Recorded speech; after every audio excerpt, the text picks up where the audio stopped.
केसरिया से मन जोगी हुआ रे, दिल झूमे देखो बंटवारा हुआ रे, केसरिया से मन जोगी हुआ। हर पल मनाओ केसरी त्योहार। विमल, बोलो जुबान केसरी।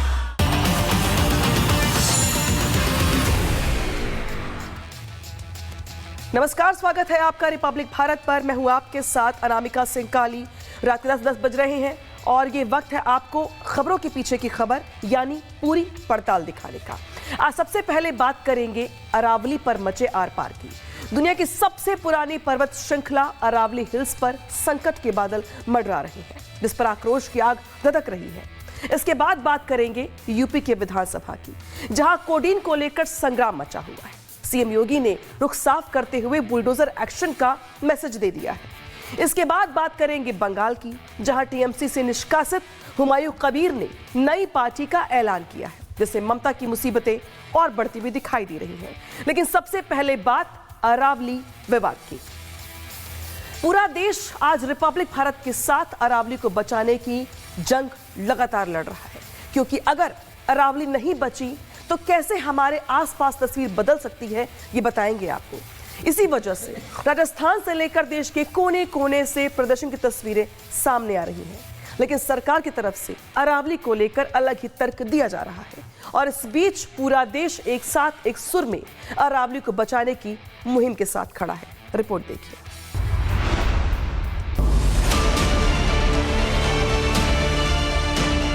पर्यावरण की बात है, सर कट जाएंगे लेकिन रुकेगा नहीं। मतलब इतना शुद्ध वातावरण था, जैसे ही ब्लास्टिंग की वजह से इतना मतलब निरस्त हो गया वातावरण। अरावली को बचाना है, अरावली को बचाना है, अरावली को बचाना है, अरावली को बचाना है। सरकार से यही मांगे कि अरावली को बचाना है। अगर अरावली नहीं रहेगी तो पानी कहां से आएगा? जिस प्रकार से अरावली को काटने का षड्यंत्र रचा जा रहा है, वो हम कभी सफल नहीं होने देंगे। ये जो हमारे जोहड़ है, नाले हैं, पहाड़ी है, ये सब कुछ खत्म हो जाएगी तो हमारा जीना नरक का जीवन हो जाए। हमें जीने क्या फर्क है?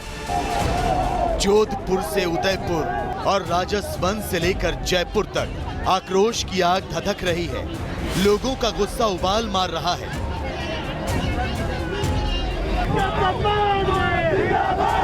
हाथों में तख्तियां हैं, बैनर पोस्टर हैं और नारों में अरावली बचाने की आवाज।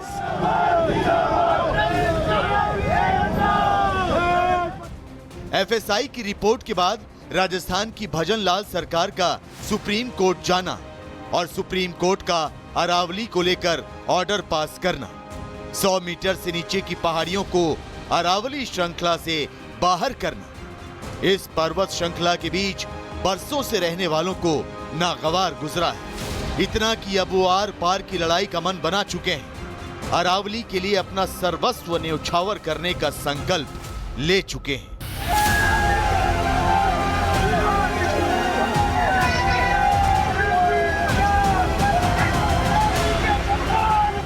राजस्थान का कोटपुतली, अवैध खनन की थ्योरी,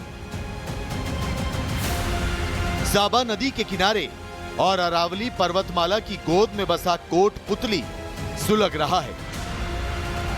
कोटपुतली के गांव वालों का गुस्सा ज्वाला में तब्दील होता जा रहा है। अरावली की पहाड़ियों से आ रहे धमाकों के शोर, धुएं का गुबार, पत्थरों का चूरा उनका रोष बढ़ा रहा है। आंखों के सामने दूषित होती हवा और हरियाली पर हमला गांव वालों के सब्र का बांध तोड़ रहा है। गांव वालों का आरोप है कि यहां अवैध खनन हो रहा है, जिससे न सिर्फ वातावरण खराब हो रहा है बल्कि प्रदूषण का प्रकोप भी बढ़ता जा रहा है। तस्वीरों में आप देख सकते हैं कुछ ही देर पहले यहाँ पे ब्लास्टिंग हुई थी। धुआं जो आप देख रहे हैं ये उसी चीज का सबूत है कि ये पूरा जो है यहाँ पे माइनिंग चल रही है इलीगल। और इस जगह पे पूरी जो एक बड़े से पहाड़ थे उन पहाड़ों की हाइट को काट के जो है काफी ज्यादा छोटा किया जा चुका है। और तस्वीर ये है कि जिस जगह पे हम मौजूद है यहाँ पर पहले 100 से 125 मीटर तक जो थे ऊंचे पहाड़ थे अरावली के, लेकिन अब उसको धीरे धीरे खत्म किया जा रहा है। क्या है कि सर ये जो पहाड़ी है ये पहले 100 मीटर से ऊपर लेवल तक थी, मतलब मोटा मोटा माने तो ये 100 मीटर पर थी, और अब इसको काट कर बिल्कुल जीरो लेवल पे कर दिया गया है सर। 2007 में यहाँ के आज ये जमीन ये लेने के बाद में इस कंपनी के द्वारा पहले ऊपर से काटा गया है, यानी कि ऊपर से यूं छिला गया, यानी कि कानून से बचने के लिए। उदयपुर में सड़क पर जनता, अरावली को लेकर बढ़ी चिंता। अरावली पर्वतमाला की गोद में बसे लोगों का आरोप है कि 100 मीटर या उससे अधिक ऊंची पहाड़ियों को भी 60 से 80 मीटर ऊंची बताकर खनन का खेल खेला जा रहा है, और इसी खेल के खिलाफ लोग लामबंद हो गए हैं। उदयपुर में तो अरावली के लिए शुरू हुआ आंदोलन जंग के मैदान में तब्दील होता नजर आया।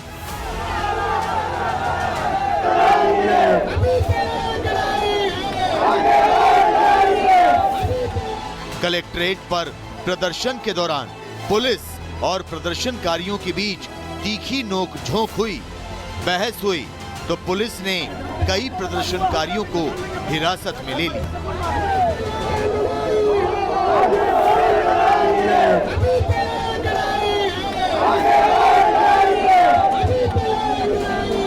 पुलिस के दम पर आंदोलन कुचलना चाह रही है। ये मेवाड़ की जनता इस सरकार को और केंद्र की सरकार को कभी माफ नहीं करेगी। इसके क्या विरोध दर्ज है, विरोध कर रहे हैं, इसके लिए डिटेन किया गया। अरावली को बचाने के लिए परमिशन ले रखा है। रिपब्लिक मीडिया नेटवर्क के पास 2334 पन्नों की वो एफिडेविट है जिससे सरकार की मंशा पर सवाल खड़े होते हैं, जिससे लोगों के आरोप सच साबित होते नजर आते हैं। एफिडेविट में खनन मंत्रालय ने लिखा है कि अरावली की पहाड़ियों में महत्वपूर्ण खनिज पाए जाते हैं। सीसा, जस्ता, चांदी, तांबा जैसे महत्वपूर्ण खनिज पाए जाते हैं। स्वच्छ संसाधनों के लिए गहराई में मौजूद ये महत्वपूर्ण खनिज अहम है।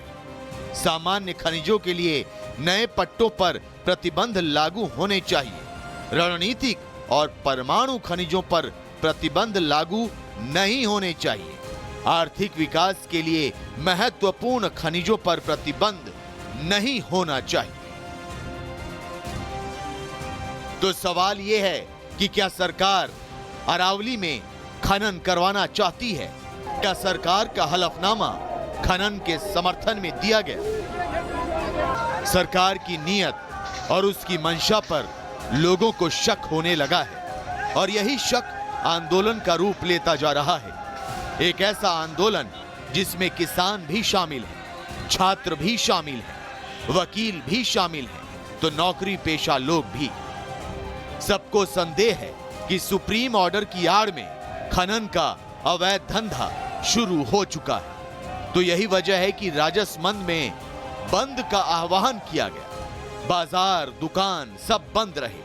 सर्व समाज के बैनर तले रैली निकाली गई और राष्ट्रपति के नाम एसडीएम को ज्ञापन सौंपा गया।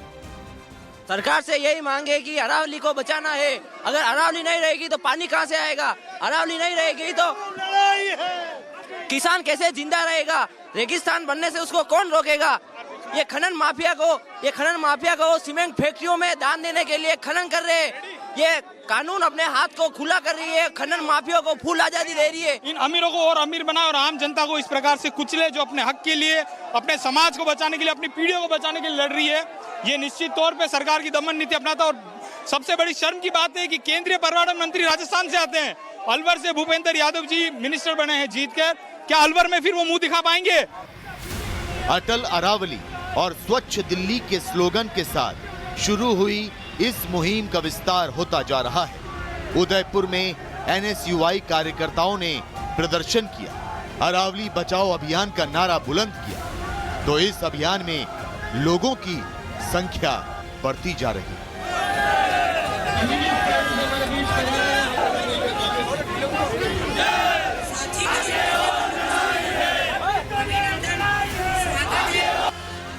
मजबूरी में सरकार सफाई दे रही है, लेकिन सवाल यह है कि क्या जुबानी सफाई से आरोपों के दाग धुल जाएंगे? क्या अरावली पर्वतमाला में सरकार खनन नहीं करवाना चाहती? क्या सरकार का हलफनामा गलत है? क्या लोगों के सवाल और शंकाएं गलत हैं?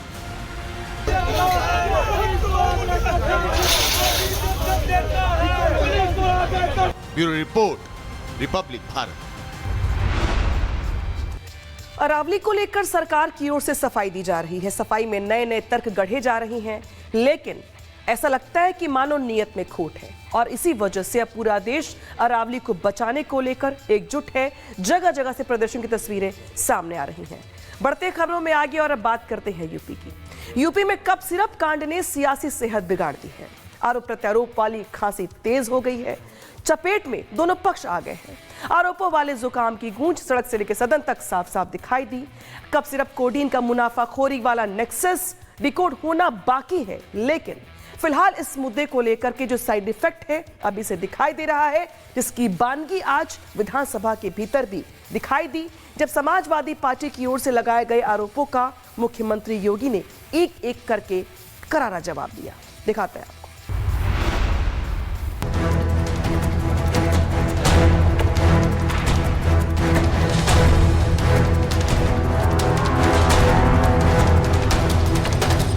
कप सिरप कांड पर यूपी विधानसभा में जोरदार बहस हुई। विपक्ष के आरोपों का सीएम योगी आदित्यनाथ ने तथ्यों के साथ जवाब दिया और सपा के दोहरे चरित्र को तस्वीर से एक्सपोज कर दिया। सीएम योगी ने कहा कि अखिलेश के साथ तस्वीर में दिख रहा आलोक सिपाही पक्का सफाई है। आलोक सिपाही है पक्का सफाई। ये भी तय है अखिलेश यादव के साथ उसके फोटो हैं कि नहीं है कि नहीं है? हमने बर्खास्त किया है, हमने उसको बर्खास्त किया है, लेकिन अखिलेश यादव को कुछ गिफ्ट दे रहा है। इतना ही नहीं, सीएम योगी ने सदन में ऐलान किया कि बहुत जल्द कोडीन माफिया पर बुलडोजर एक्शन होने वाला है। जब समाजवादी पार्टी से जुड़े आरोपियों पर कार्रवाई होगी तो समाजवादी ही सबसे पहले फतीहा पढ़ने जाएंगे। कोई भी बचने नहीं पाएगा। जो भी अपराधी होगा, ये तो मैं जानता हूं आपकी पीड़ा को, क्योंकि जब सरकार की कार्रवाई अपने अंतिम उस तक जाएगी तो आप में से बहुत सारे लोग फतिया पढ़ने के लिए जाएंगे वहां। तो आपको फतिया पढ़ने की लायक भी हम नहीं छोड़ेंगे, तब तक ऐसी कार्रवाई हम कर देंगे। योगी ने सबसे पहले तो ये साफ कर दिया कि कोडीन वाले कप सिरप से यूपी में किसी की मौत नहीं हुई। उन्होंने आरोप लगाया कि तमिलनाडु और मध्य प्रदेश के मामले को इससे जोड़कर भ्रम फैलाने की कोशिश हो रही है।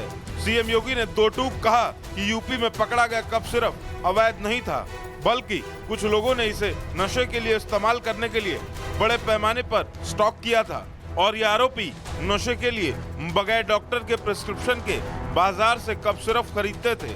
इसके अलावा इस मामले में कुल 78 लोग गिरफ्तार किए जा चुके हैं। ये बात भी सीएम योगी की तरफ से कही गई। वहीं मुख्यमंत्री के दावे को झूठा बताते हुए सपा के विधायक हंगामा करते हुए वेल में आ गए और सदन का तापमान अचानक बढ़ गया। समाजवादी पार्टी का दावा है कि जेनेरिक दवाओं में पिछले 9 सालों से लगातार भ्रष्टाचार हो रहा है और बीजेपी सरकार का पूरा सिस्टम इस भ्रष्टाचार में शामिल है। आपने कहा 2 नमूने हैं, एक समाजवादी पार्टी है, तो उन्होंने किसी का नाम तो लिया नहीं। ये नमूने नहीं है, अपने ऊपर कैसे समझ? ये नमूने नहीं है। ये अरे आप नाम तो लिया नहीं, नेता प्रतिपक्ष किसी का नाम तो लिया नहीं। अरे आप क्यों समझते हो उनको? क्या है ये तस्वीर इसलिए लगाई गई है कि ये इससे ये पता चले कि ये कौन कौन लोग शामिल हैं इसमें। ये कोई कुछ 100 करोड़ का कारोबार नहीं है, ये हजारों करोड़ का कारोबार है और इसमें भाजपा के लोग सम्मिलित हैं। उत्तर प्रदेश में जो सरकार है भाजपा की, वो जन विरोधी सरकार है, असंवेदनशील सरकार है, अमानवीय सरकार है, संविधान के अनुसार काम नहीं करती है। तमाम गुंडे माफिया और इस तरह के ठेकेदार भ्रष्टाचारी इस सरकार में वो प्रश्रय पाए हुए हैं। कोविड को लेकर के बच्चों की मौत हो रही है और सरकार उल्टी तरह से बात करती है। अब विधानसभा में और उसमें हाउस में बात हो जाएगी। अखिलेश यादव भले ही आए दिन कोडिंग कांड का मुद्दा उठा रहे हों, लेकिन अभी तक वो कोई ऐसा सबूत नहीं दे पाए जिसमें सरकार फंसती दिख रही हो। समाजवादी पार्टी मुद्दा विहीन पार्टी है। समाजवादी पार्टी की जमीन खिसक चुकी है। समाजवादी पार्टी 2027 में एक 4 पहिया वाहन में बैठ करके सैफई वापस जाएंगे। उनके सदस्य की संख्या लगभग ऐसी ही रहने वाली है। कोडिंग कांड पर लगातार कार्रवाई जारी है। सोमवार को एटा, मिर्जापुर और जौनपुर में इस प्रतिबंधित सिरप के कई धंधेबाज पुलिस ने धर दबोचे। उनके कब्जे से भारी मात्रा में कोडिन सिरप का जखीरा भी बरामद हुआ। इस कांड का खुलासा करने वाली योगी सरकार की कार्रवाई से साफ है कि यूपी से इसका पूरा सिंडिकेट तबाह हो जाएगा। Bureau report, Republic Bharat. हालांकि कोडीन कांड को लेकर समाजवादी पार्टी लगातार बीजेपी पर हमलावर थी, लेकिन अब जिस तरीके से कोडीन कांड के तार खुल रहे हैं, एक एक करके कार्रवाइयां हो रही हैं, तो कनेक्शन समाजवादी पार्टी के नेताओं के साथ निकल के समझ में आ रही हैं। और इसी वजह से आज मुख्यमंत्री ने भी समाजवादी पार्टी को कुछ ऐसे ही आईना दिखाया है। बढ़ते खबरों में आगे यूपी के बाद अब बात करेंगे पश्चिम बंगाल की। पश्चिम बंगाल में चुनाव से पहले ध्रुवीकरण का खेला शुरू हो गया है। टीएमसी नेताओं ने इस बार पिछली बार की सारी हदें अभी से पार करनी शुरू कर दी है। अभी बंगाल में बाबरी मस्जिद का मुद्दा शांत नहीं हुआ था कि टीएमसी के नेता ने वाजिद उल हक ने खुले तौर पर यह कह दिया कि अगर वक्फ की प्रॉपर्टी बचाने के लिए उन्हें मिलिटेंट यानी आतंकी बनना पड़े तो उन्हें इससे भी गुरेज नहीं होगा। रिपोर्ट दिखाते हैं आपको।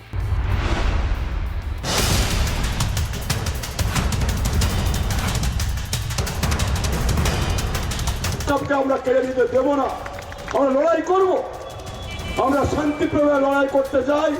जुबान पर संविधान, मन में शरिया की दुकान, यही है टीएमसी की पहचान। अपनी राजनीतिक रोटियां सेकने के लिए धर्म को सुरक्षा कवच बनाकर हमारी भावनाओं से, हमारे युवाओं की भावनाओं से खेलने का प्रयास कर रहे हैं। ये खुद इस्लाम और मुसलमान को बदनाम करने जैसा है।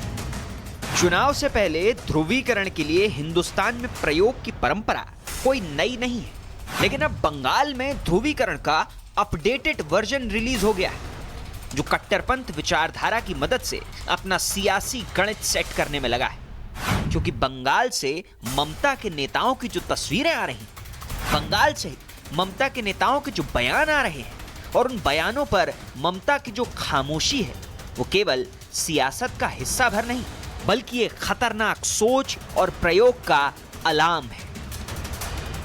देश के अलग अलग हिस्सों में कभी वक्फ, कभी बाबरी, कभी सीएए, कभी एनआरसी का इस्तेमाल सियासी एजेंडे के लिए किया जाता रहा है। बंगाल में ममता के एक सिपह सलार ने नया ऐलान किया है, वक्फ को बचाने के लिए आतंकी बनने का। রক্তবিন্দু পর্যন্ত রক্ত আছে, ইনশাআল্লাহ কিয়ামত পর্যন্ত ওয়াকফ থাকবে। ওয়াকফকে আমরা কেড়ে নিতে দেব না, আমরা লড়াই করব, আমরা শান্তিপ্রিয় লড়াই করতে যাই। যদি মনে করেন জঙ্গি হতে হবে, আমরা জঙ্গি হয়েও লড়াই করে দেখিয়ে দেবো, আমাদের হককে ছিনিয়ে নিতে দেব না। मतलब अगर कल को ममता बनर्जी की पार्टी का नेता AK-47 की ट्रेनिंग लेता किसी वीडियो में आपको दिख जाए तो चौंकिएगा मत। अगर ये देश के किसी धरोहर की रेकी करता हुआ पकड़ा जाए तो हैरान मत हो जाइएगा। किसी देश विरोधी वारदात में इसका नाम आ जाए तो सोच में मत पड़िएगा, क्योंकि वाजिद उल हक ने साफ ऐलान किया है, वक्फ बोर्ड को बचाने के लिए देश के खिलाफ भी जा सकते हैं, मिलिटेंट बन सकते हैं। রক্তবিন্দু পর্যন্ত রক্ত আছে, ইনশাআল্লাহ কিয়ামত পর্যন্ত ওয়াকফ থাকবে। ওয়াকফকে আমরা কেড়ে নিতে দেব না, আমরা লড়াই করব, আমরা শান্তিপ্রিয় লড়াই করতে যাই। যদি মনে করেন জঙ্গি হতে হবে, আমরা জঙ্গি হয়েও লড়াই করে দেখিয়ে দেবো, আমাদের হককে ছিনিয়ে নিতে দেব না। टीएमसी नेता के इस बयान पर बीजेपी हमलावर है, तृणमूल कांग्रेस की विचारधारा और पहचान पर सवाल उठा रही है, सीरिया वाली सोच से तुलना कर रही है। वेस्ट बंगाल में हम देखते हैं कि एक तरफ तो बाबरी जिंदाबाद के नारे लगते हैं, एक तरफ वक्फ कानून जो पार्लियामेंट ने पारित किया है उसके खिलाफ इस प्रकार के जिहादी नारे लग रहे हैं। ये वोट बैंक का एक नंगा नाच दिखाई दे रहा है। बंगाल में सत्ता में वापसी के लिए टीएमसी हर प्रयोग कर रही है। एसआईआर के नाम पर एनआरसी का दावा किया जा रहा है। मुर्शिदाबाद में बाबरी वाले प्रयोग पर भी ममता सरकार ने कोई बड़ा एक्शन न लेकर पश्चिम बंगाल के मुसलमानों को बड़ा संदेश देने की कोशिश की। और अब टीएमसी नेता का मिलिटेंट बनने वाला बयान टीएमसी में एक्टिव इस्लामिक इकोसिस्टम को लेकर बड़े सवाल खड़े कर रहा है। वहीं पश्चिम बंगाल में खाता खोलने के लिए दिन रात मेहनत कर रही बीजेपी इसे मुसलमानों को भड़काने की कोशिश बता रही है। आज हमारे देश में हमारे युवाओं को, हमारे बच्चों को डॉक्टर, इंजीनियर, कलेक्टर बनाया जा रहा है। वहीं कुछ ऊंची मानसिकता के लोग समाज के युवाओं को उग्रवादी बनाने का प्रयास कर रहे हैं। चुनाव, उनको पता है कि उनकी जो चुनावी ज़मीन है वो खिसक चुकी है। अब बंगाल से वो बाहर होने वाले हैं। उनकी गलत नीतियों को बंगाल ने रिजेक्ट कर दिया है, इसलिए अब वो इस तरह एक विशेष समुदाय को मुखड़ा बनाकर उनके बारे में उनको उकसाकर राजनीतिकरण करना चाहती है। टीएमसी नेता के इस बयान पर ममता मौन है, ठीक उसी तरह जैसे ममता बांग्लादेश में हिंदुओं के खिलाफ हो रहे नरसंहार पर मौन, ठीक उसी तरह जैसे मुर्शिदाबाद में बाबरी मस्जिद पर मौन। लेकिन मुस्लिम धर्मगुरु इसे मुसलमानों की बदनामी वाला बयान बता रहे हैं। जिहाद और कट्टरपंथ को लेकर माहौल के बीच ऐसे बयानों की निंदा भी कर रहे हैं। ये बड़ा अहमकाना बयान है। कानून को अपने हाथ में लेना किसी भी तरह से दुरुस्त नहीं है और इस तरह के बयान से देश में नफरत फैलती है। मुसलमान को लेकर और जिहाद को लेकर जिस तरह की बातें हो रही हैं, ऐसे में इस तरह का बयान देना ये खुद इस्लाम और मुसलमान को बदनाम करने जैसा है। पहले मुर्शिदाबाद में बाबरी मस्जिद वाला बवाल और अब वक्फ के लिए आतंकी बनने का बयान। बंगाल चुनाव से ठीक पहले ऐसी सियासी घटनाओं को सांप्रदायिक माहौल का सबसे बड़ा लिटमस टेस्ट माना जा सकता है। लेकिन ममता बनर्जी से ऐसे बयानों की निंदा की उम्मीद रखना भी शायद बेईमानी हो, क्योंकि ये वही ममता बनर्जी हैं जिन्होंने एसआईआर के मुद्दे पर महिलाओं को हथियार के साथ तैयार रहने के लिए भड़काया था। लेकिन सबसे बड़ा सवाल है कि आखिर बंगाल में ममता बनर्जी क्या करने की कोशिश कर रही हैं? बंगाल में मुसलमानों की आबादी करीब 30% है। पिछले 3 चुनावों में मुसलमानों ने ममता बनर्जी को जमकर वोट डाला। शायद इसलिए इस बार भी ममता बनर्जी की आखिरी उम्मीद वोटों का ध्रुवीकरण ही है। लेकिन सवाल है कि आखिर वोटों के लिए बंगाल को इस तरह आग में झोंकने की कोशिश क्यों की जा रही है? Bureau report, Republic Bharat. और यहाँ रुक रहे हैं ब्रेक के लिए। ब्रेक के बाद भी खबरें लगातार जारी हैं, कहीं बजाएगा देखते रहिए रिपब्लिक भारत।